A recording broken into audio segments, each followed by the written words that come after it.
तू ठौर है एक, तू भया एक से दो, गरीबदास हम कारणे आए हो मगदो। गरीबदास जी का नाम इसलिए आता है कि गरीबदास जी को परमात्मा ने दिव्य दृष्टि दी थी कबीर साहब ने, और ये सारी वाणी जैसे तुलसीदास जी ने रामायण की कथा दोबारा अपने शब्दों में बोल दी सच्चाई, ऐसे गरीबदास जी ने उस दिव्य दृष्टि से उस समय की घटी हुई घटनाओं को अपने शब्दों में बोला, इसलिए उनका नाम साथ है। तो उसके बाद रामानंद जी ने उनके चरणों में शीश रख दिया। एक धानक के चरणों में ब्राह्मण ने, जुलाहे के अछूत के चरणों में आज से 600 वर्ष पहले छुआ, सात चरम सीमा पर थी। ब्राह्मण लोग तो छोटी जाति वालों का कपड़ा भी नहीं छूने दिया करते थे, हाथ भी नहीं लगाने देते थे। और वो 104 साल का महात्मा और 5 वर्ष के बालक के रूप में परमात्मा विराजमान थे, जो सचखंड दिखा के लाए और चरणों में गिर गए, मत्था टेक दिया।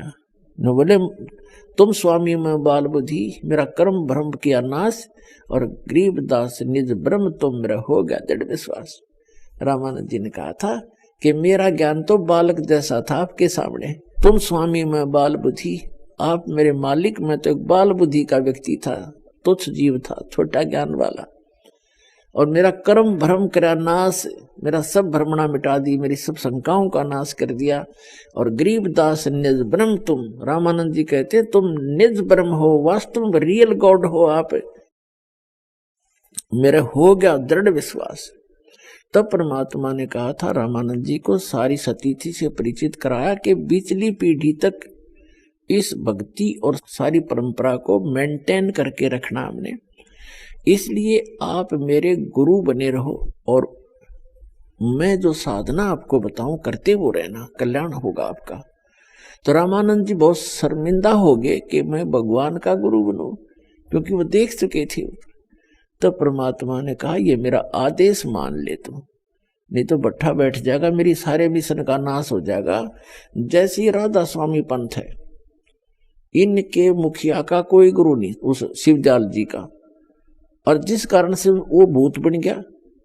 जब तक उस पुण्यात्मा के पुण्य चले वो परम धनी को आ गया, और जब पुण्य नष्ट हो गए और फिर भूत बनकर अपनी शिष्या बुक्की में बोल रहा है, बैठ गया बट्ठा कति, और उसको परम धनी मान कर करोड़ों व्यक्ति उसके पीछे लग गए, और उनका भी जीवन नाश होगा उसी की तरह। उन साधनाओं को करते करते शिवदयाल जी हेड ऑफ द डिपार्टमेंट भूत बन गया, तो साधकों का क्या होगा, अंडरस्टूड है। तो पुण्यात्माओं, अगर कबीर परमात्मा ने उस समय गुरु ना बनाए होता रामानंद जी को, तो आज ये काल का दाव लगा रहता, और ये काल के दूत ये कहते, और ये भोली आत्मा फंसे रह जाते कि कबीर साहब ने कौन सा गुरु बनाया था, वो भी तो परम धनी थे।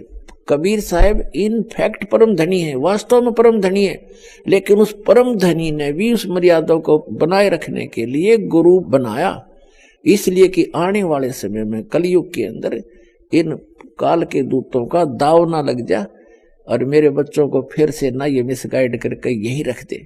तो इसलिए रामानंद जी को सख्त हिदायत देनी पड़ी, तो परमात्मा ने कि मैं जो कहूं तो मानना पड़ेगा। तब रामानंद जी ने आंखों में आंसू भर कह, जो आपकी आज्ञा होगी वो करूंगा, लेकिन आत्मा नहीं मान रही मेरी, पर आपकी आज्ञा सिरोधार्य होगी। वो बेसिक गुरु रूप में, जनता के रूप में थे, लेकिन रामानंद की आत्मा कैसे मान ले। उसने एक संत, वो तो भगवान देख चुके थे, तुम साहेब तुम संत हो, तुम सतगुरु तुम हंस, और गरीबदास तेरे रूप बिना और नहीं दूजा अंश, और कोई है ही नहीं संसार में आपके बिना। रामानंद जी के पास परमात्मा नित्य जाया करते थे, उनके आश्रम में ब्राह्मण के। उससे पहले ब्राह्मण जो रामानंद जी था, वो ब्राह्मणों को ही शिष्य बनाता था, अन्य किसी को दीक्षा नहीं देता था, किसी भी जाति वालों को। जंतर मंत्र बता देता था, नो कर लो, ऐसे बोल दो, 5 रुपये का वैसे कर दो, वो बता देता था, लेकिन शिष्य नहीं बनाता था। उसके बाद परमात्मा की कृपा के बाद कबीर साहब ने उसका जो सारा शंका मिटा दी। उसके बाद रविदास जी चमार जाति से, उनके शिष्य हुए रामानंद जी के, और भी बहुत से, जैसे पीपा दास एक राजा हुए हैं राजस्थान के, वो भी उनके शिष्य हुए।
गुरुदेव।